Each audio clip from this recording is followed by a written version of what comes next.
For several months now, we have been looking at the epidemic of heroin in the suburbs, particularly among teenagers. And tonight we're going to take a closer look at another aspect to this disturbing trend, the issue of insurance and treatment, or as some families claim, a lack of insurance. Investigative reporter Sarah Wallace is here now with her exclusive story. Sarah. Well, listen, Bill, here's what's happening. Most insurance policies won't pay for long-term residential treatment. It just doesn't exist. So young heroin addicts are relapsing again and again. Eventually, many of them end up getting arrested or worse, end up dead. This is my heroin demon because I feel like that's what I look like when I do heroin, and I need that constant reminder of how terrible things got. 16-year-old Benjamin Osrowitz designed his own tattoos as a permanent reminder of the heroin addiction that almost killed him. It's my Grim Reaper and holding a little boy's hand, and the Grim Reaper is like drugs and addiction, and it got me really young. So you started shooting when you were 14? Yeah. Pretty much everywhere I could put a needle, I would do it. Well, he's been in 11 rehabs since he was 12. Deanna Wheatley is a New Jersey schoolteacher who says Benjamin keeps relapsing because the family's insurance company will only pay for up to 28 days of treatment at a time.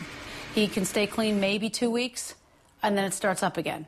Experts who treat heroin addicts tell us it takes a minimum of 3 months for any treatment to be successful. Anything less than 90 days is a waste of time.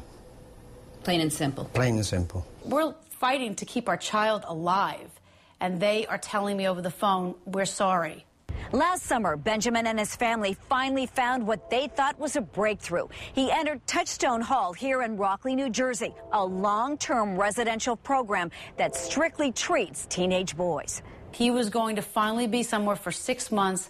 He was going to get the help he needed. That was actually the first time I felt like, you know what, I'm ready to figure this out. But Benjamin had been living at Touchstone for just 2 weeks when the insurance company pulled the plug on inpatient coverage. The letter said we will not approve anymore. He is medically sound for outpatient. I mean, if you think about the amount of money that I'm putting into that system, and they're not going to help my son when I need it, they bailed.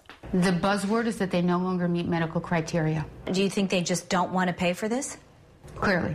Out of 31 boys in Touchstone's residential program, only 6 have any kind of insurance. Are we considered in-network? Teresa McMahon says she wages a constant battle with insurance companies. Insurance typically doesn't pay more than 30 days, and that's a stretch. It's a crisis, is how I'd sum it up. There's a lot of people that need treatment that aren't getting it. I felt terrible. I was like, I already know what's going to happen. Within weeks of getting home, Benjamin started a downhill drug spiral, got arrested, and sent to jail twice. He's now on probation with a home monitoring bracelet, a last chance that, for the moment, has scared him straight. Children are dying because they're let out too fast, and they're not being helped. You said, please don't let her out. Yeah, I begged them.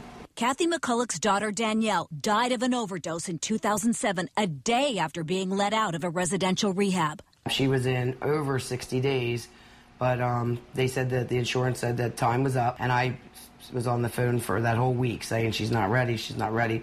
If you let her out, she'll be dead tomorrow. And they let her out March 13th, and March 14th, she was dead. They're not numbers. They're kids. It could be your kid.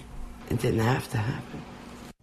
And there is a late update on our story. Benjamin, that troubled 16-year-old you just met, is back in jail. He relapsed, and his mother says it was either that or she thought he would end up dead.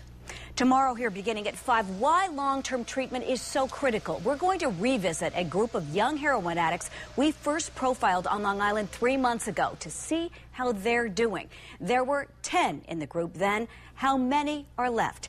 That's tomorrow right here beginning at 5. All very disturbing. It is. Yeah. So sad. Yeah, it is sad. very much so. They're kids, not numbers. Yeah. Thank you, Sarah.